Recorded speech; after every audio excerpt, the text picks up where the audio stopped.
আমার বাবাজিরা নবীর বয়স 35 বছর পেরিয়ে যখন 38-39, নবী একাকী থাকতে পছন্দ করেন।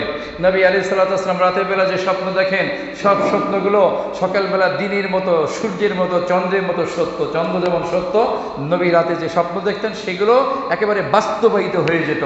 নবী একাকী কাটাতে কাটাতে হীরা গুহা পছন্দ করে নিলেন। সেখানে নবী নির্জনে থাকেন, কয়েকদিনে খাবার নিয়ে যান, আবার আসেন, খাবার শেষ হলে আবার যান। আজকের যে হীরা গুহা, নবী আলাইহিস সালাতু ওয়াস সালাম হঠাৎ একদিন দেখলেন জিবরিল আলাইহিস সালাতু ওয়াস সালাম আসলেন, এসে নবীকে বলছেন ইকরা। আল কোরআনুল কারীম 30তম পারা সূরাতুল আলাকের প্রথম 5টি আয়াত। নবীকে বললেন ইকরা। নবী বললেন মা আনা বিকারি, মা আনা বিকারি, আমি তো পাঠ করতে পারি না। জিবরিল আমিন জোর করে ধরলেন, মানে আলিঙ্গন করলেন। আমরা যেমন মোয়ানাকা করি না, কোলাকুলি যেটা করি, দেখেন অনেক সময় অনেকদিন পরে বন্ধুর সাথে দেখা হলে যদি নওজোয়ান হয়, জোর একটা চাপ মারে। আমাকে আমার এই বয়সও দেখছি বন্ধুদের সাথে দেখা হলে, মানে এখন তো সেই লোড দিতে পারি, এমন চাপ দেয়, কষ্ট অনুভব করি।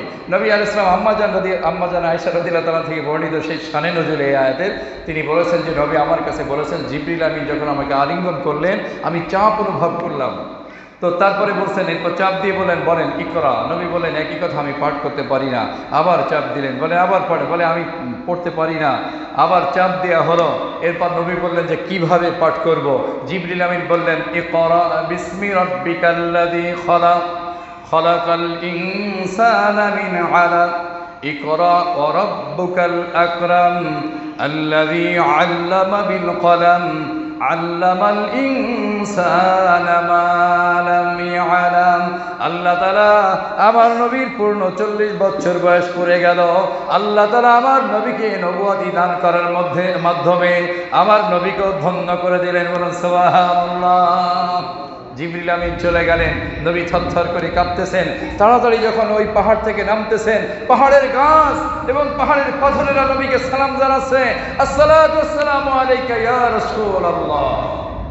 পৃথিবীর কেউ জানে না নবীর উপরে কোরআন নাজিল হয়েছে, এমনকি আম্মা জানেন না, অথচ পাথর এবং গাছের খবর হয়ে গেছে। নবীকে রাসূল হিসেবে সম্বোধন করে নবীকে সালাম জানিয়েছেন। নবী আসলেন ঘরের মধ্যে, আম্মাজানকে বললেন জাম্মিলুনি জাম্মিলুনি, আমাকে চাদর আবৃত করে দাও। নবী যখন জ্বরে আক্রান্ত, একটু সুস্থ হওয়ার পরে এরপরে আম্মাজান বলছেন কি হয়েছে, বলে আমি আশঙ্কা করতেছি আমার জীবনে। তিনি ভয় পেয়ে গেছেন।